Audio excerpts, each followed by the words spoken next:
Hi hello नमस्कार. मी सारिकाच kitchen and ब्लॉगमध्ये तुम्हा सगळ्यांचं अगदी मनापासून स्वागत आहे. तर मी इथं वास्तूसाठी आले होते. काकीच्या माहेरचं वास्तू होतं आणि वरचं फ्लोअर बांधलेलं होतं. हे बघा बाहेरचं लुक असं आहे. समोर थोडंसं अंगण आहे आणि भोवताल शेती आहे. खूप छान लुक दिसत होता. आणि मध्येच इथं किचनमध्ये दाखवत आहे तुम्हाला.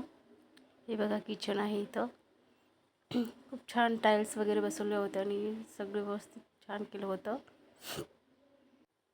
वरती 2 रूमा काढलेले होते, एक किचन आणि एक हॉल. आणि हॉलमध्येच पूजा वगैरे तिथेच मांडणी केली होती. होम हवन तिथेच ठेवलेलं होतं.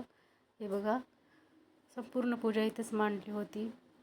हे वरती लाईट्स वगैरे पुट्टी वगैरे केलेली आहे. खूप छान डेकोरेट केलेले आहे आणि झुंबर मला खूप आवडलं. छान लुक दिसत होतं हॉलचं. आणि इथं 9 कलशाची स्थापना केलेली आहे आणि इथं हवन हवन मध्यभागी हवनाची स्थापना केलेली आहे. बघा खूप छान कलशाची स्थापना केलेली आहे. इथं शिवाजी महाराजांची फोटो पण ठेवलेली आहे आणि त्याच्या साईडला महादेव पार्वतीची पण पुतळा उभा केलेला आहे. खूप छान वाटत होतं. खूप छान लुक दिसत होता. आणि त्याच्या साईडला एक कलशाची स्थापना केली आणि गजानन महाराजांची फोटो ठेवून त्यावर समोर सूप तुरडी आणि झाडू एक लक्ष्मीचं स्वरूप मानलं जातं. त्याची पूजा केली जाते आणि प्रत्येक देवांच्या फोटो ठेवून त्याच्यासमोर चौरंगावरती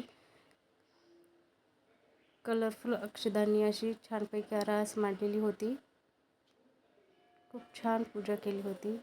आणि तर कसा वाटला तुम्हाला वास्तूचा हा छोटासा मिनी ब्लॉग कमेंटमध्ये नक्की सांगा. व्हिडिओ जर आवडला असेल तर व्हिडिओला एक लाईक नक्की करा. आणि अजून जर तुम्ही चॅनलला सबस्क्राईब केलं नसेल तर प्लीज सबस्क्राईब करून जा.